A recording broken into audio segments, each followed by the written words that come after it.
Muy buenas tardes, amigos y amigas. Reciban todos ustedes un cordial saludo. Este día 20 de agosto del año 2025, en este escenario, Jurídica Sandra Yacha, prendemos la noticia que en este momento ocurre hoy. Bueno, si recordamos ayer, 19 de agosto del año 2025, el senador Iván Cepeda Castro, junto con el abogado Miguel Ángel del Río, abogado de las víctimas del caso del juicio de Álvaro Uribe Vélez, y por las cosas que sucedieron en el pacto del Club Country, donde un narco chofer llamado Manuel Castañeda habló con Diego Cadena para que entre los dos intentaran hacer un entrampamiento jurídico en donde culparían tanto a Iván Cepeda Castro como a Miguel Ángel del Río de tener nexos con el narcotráfico. Ante estas cosas que sucedieron en mayo, antes de que se diera el fallo del expresidente Álvaro Uribe Vélez, ya estaban haciendo eso, pero también el senador Iván Cepeda Castro y Miguel Ángel del Río habían alertado que esas cosas estarían por ocurrir, conociendo el modus operandi que tienen los uribistas, sería así. Entonces esto causó tantas incógnitas, y Tomás Uribe Moreno, después de que el papá quedara condenado y en prisión domiciliaria, empezó a jugar de una manera que sin más ni menos terminó embalando más al papá, en el sentido de que la pregunta que surge: ¿cómo es posible que el señor Álvaro Uribe Vélez y el señor Diego Cadena puedan estar haciendo un entrampamiento jurídico en donde enlodan, desacreditan, desprestigian al senador Iván Cepeda Castro y a Miguel Ángel del Río y lo tratan de vincular con el narcotráfico? ¿Por qué puede suceder eso? Yo pienso, si yo tengo amigos poderosos que son del narcotráfico, yo corro a ellos y les diría: oiga, necesito que le echen agua sucia a estos personajes para yo sacarlos de mi frente. Y obviamente los otros dirían: claro, sí señor, lo podemos hacer porque recordamos que usted ha tenido nexos con nosotros, hemos ganado dinero, hemos sido una sociedad por tantos años, etcétera, ¿no? Esto podría pasar porque simplemente Álvaro Uribe Vélez puede haber tenido conversaciones con narcos y haber establecido alianzas con los narcos para que estas cosas se den. ¿Usted cree que una persona que no tenga nexos con el narcotráfico estaría para brindar ese apoyo a otro bandido para enlodar a dos honorables? Lógica y psicología, simplemente.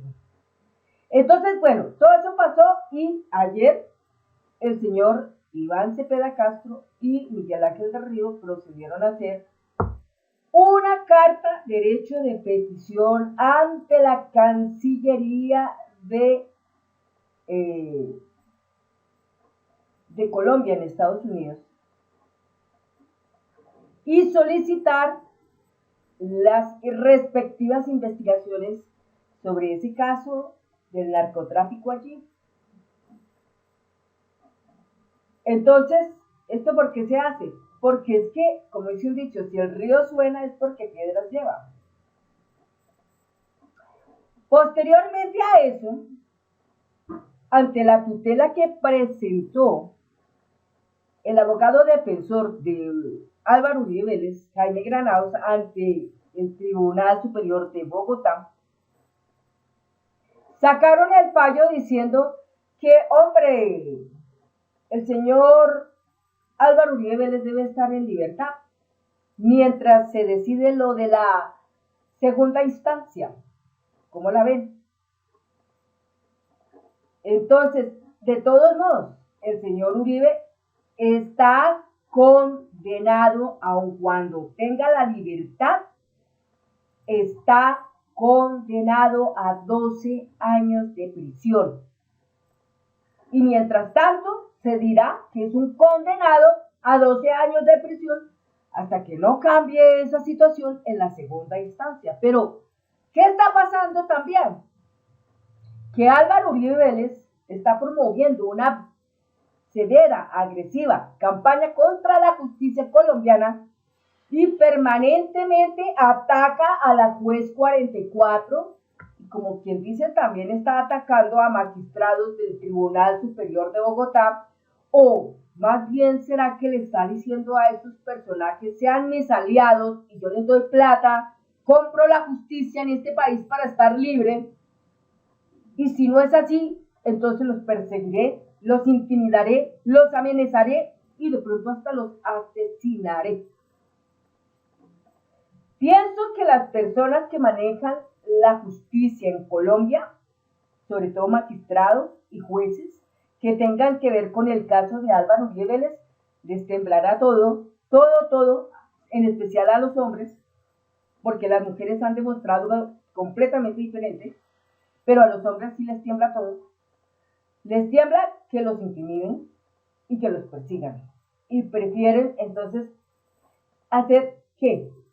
El desgaste y la forma aberrante de manejar una justicia donde están entrando en prevaricato. Entran en prevaricato supuestamente porque creen que conocen la justicia, pero no la conocen tan bien como la conoce el abogado estrella Miguel Ángel del Río. Si les digo, conoce más Miguel Ángel del Río que el mismo señor Abelardo de la Espriella, porque Abelardo de la Espriella toda la vida se dedicó a defender criminales, delincuentes. Y lo único que le sacó a los delincuentes fue plata. Tal vez a algunos los sacó, a otros sí los dejó metidos en la cárcel. Pero Abelardo de la Espriella siempre obtuvo sus ingresos y su riqueza a costillas de defender criminales, entre ellos el esposo de la señora Vicky Dávila Viginico y otros tantos que hay en la lista. Entonces, mientras tanto, hay algo muy importante que nos dice un señor que se llama Simons Lawers. Simons Lawers, y él dice lo siguiente: aclaremos, no es que con esto Uribe quedó absuelto. O sea, el hecho de que Álvaro Uribe Vélez le hayan dado la libertad no significa en ningún momento que quedó absuelto. Sigue siendo un condenado a 12 años de prisión.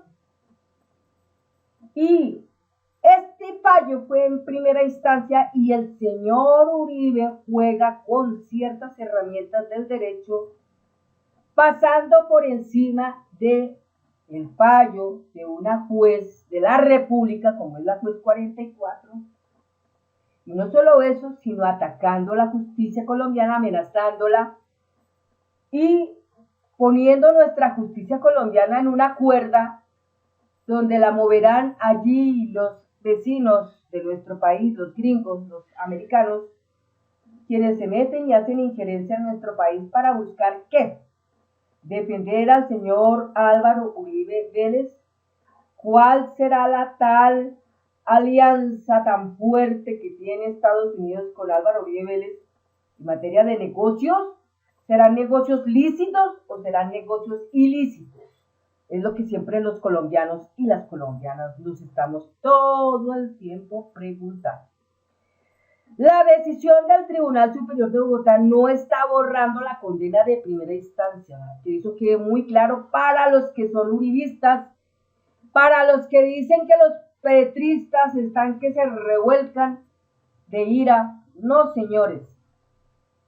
En primera instancia, lo que se dijo el 1 de agosto por parte de la juez 44 no se borra jamás, porque es un fallo. Ellos acuden a la segunda instancia, pero recordemos que la segunda instancia está programada para empezar a trabajar, o ya empezó a trabajar desde el 11 de agosto, oigan esto, y termina el 10 de octubre. La tal preclusión que ellos tanto anhelan y buscan es el 16 de octubre del año 2025. Pero, en medio de todo lo que está sucediendo, no es raro y va a ser fortuito, o no es coincidencia, es el destino que probablemente antes de ese tiempo otro juicio mucho más poderoso esté fallando, está entrando en curso para volver a poner en juicio al señor Álvaro Uribe Vélez, pero no en esta ocasión por los delitos que cometió, sino por unos mucho más graves y aún más peor, de lesa humanidad. Entonces, dice así, ni mucho menos implica que se haya demostrado su inocencia, porque no es inocente, sigue siendo culpable. Y el que esté en libertad no significa que es inocente, sigue siendo culpable, sigue siendo condenado, sigue cargando la pena de 12 años.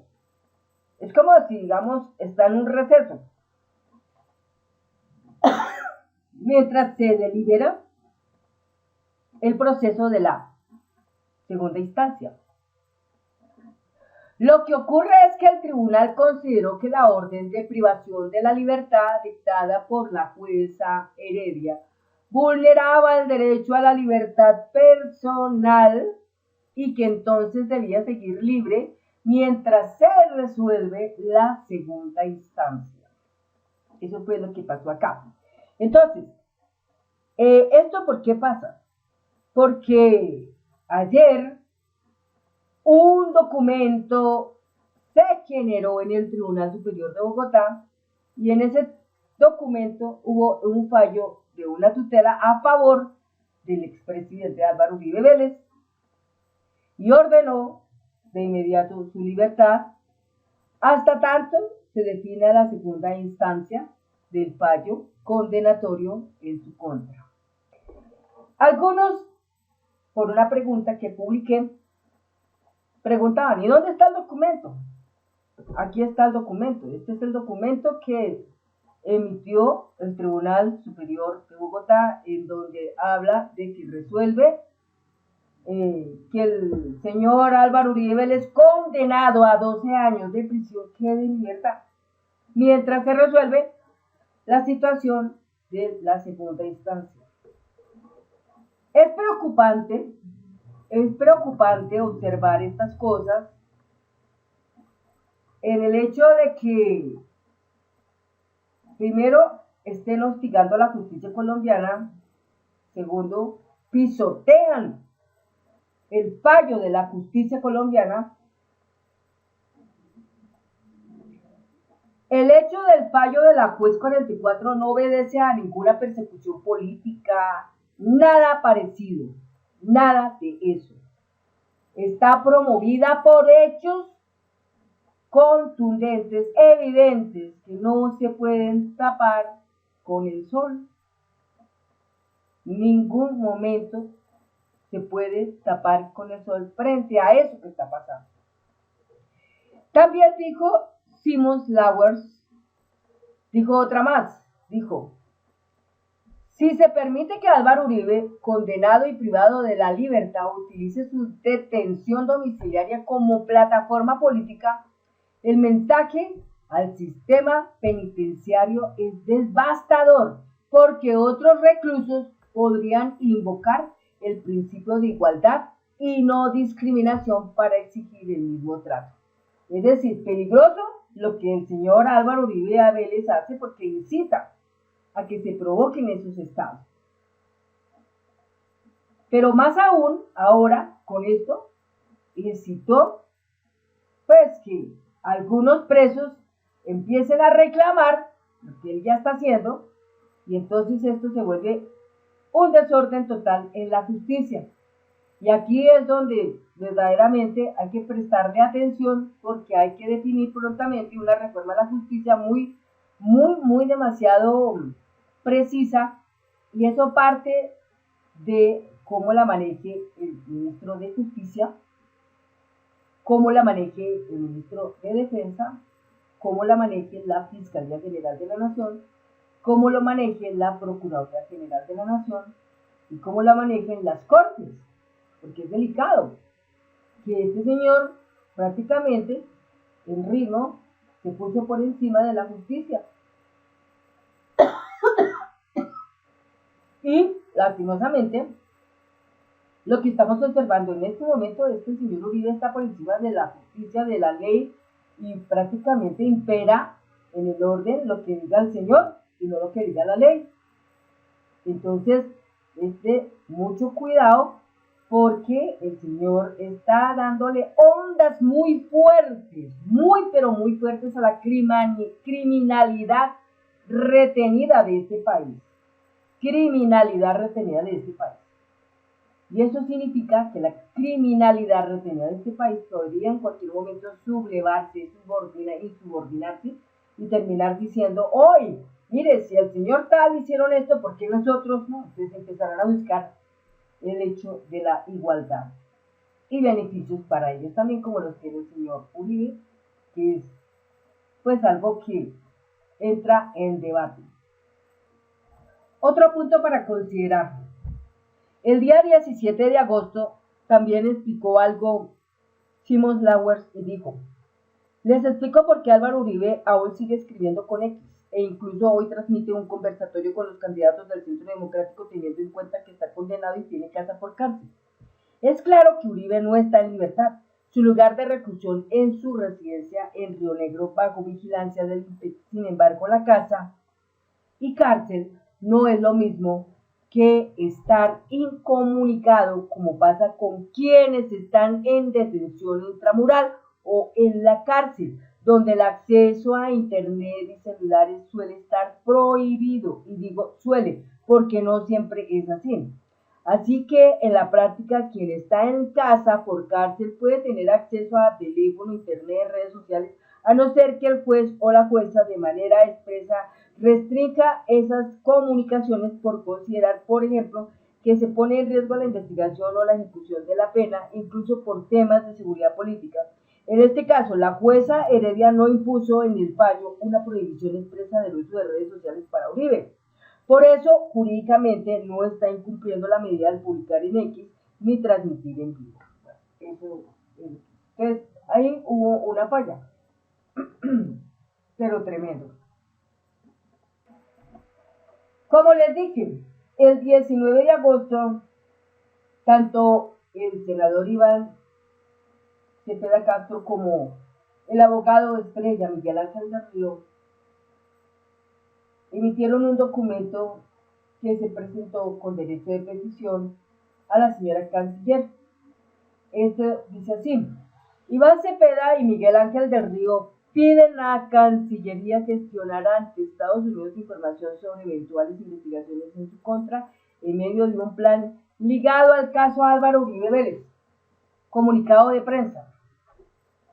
El primero: el día de hoy le solicitamos a la ministra de Relaciones Exteriores encargada José Rosa Yolanda Villavicencio Mapi que por su intermedio las autoridades de los Estados Unidos de América nos informen si existe o no alguna investigación en contra nuestra.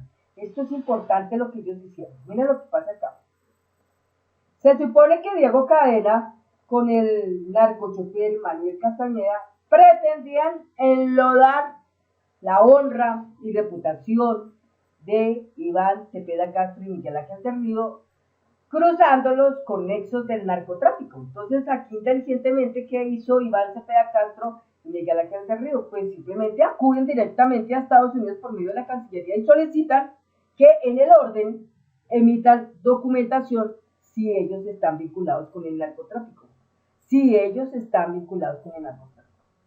Lo más probable es que Estados Unidos, revisando sus datos, su Big Data, terminarán diciendo: no, señores, ustedes aquí no tienen absolutamente nada de nexos con narcotráfico, pero sí hay esto y esto.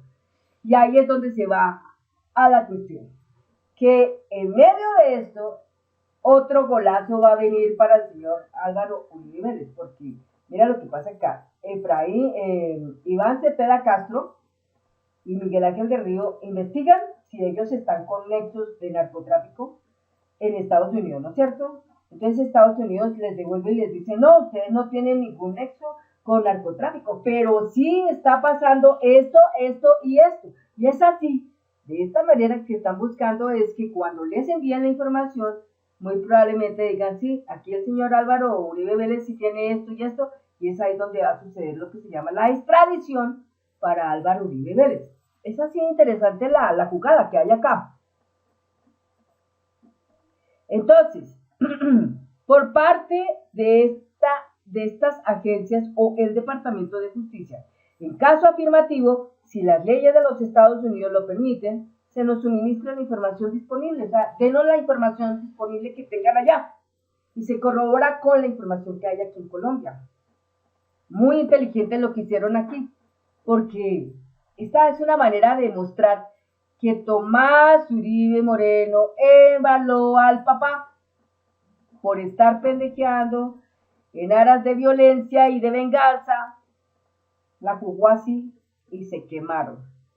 Segundo, lo anterior con ocasión de la información suministrada por el periodista Daniel Coronel el 17 de agosto de 2025 de la nota periodística titulada El Pacto del Country, en la que revela que el 14 de mayo de la anualidad en el Country Club de Bogotá se llevó a cabo una reunión en la que el abogado Diego Cadena Ramírez dio inicio a un plan para desacreditarnos y criminalizarnos, en el que pretendió persuadir al ex policía Manuel Castañeda, conocido como el narcochuquero, para que nos involucrara mendazmente en una operación de narcotráfico.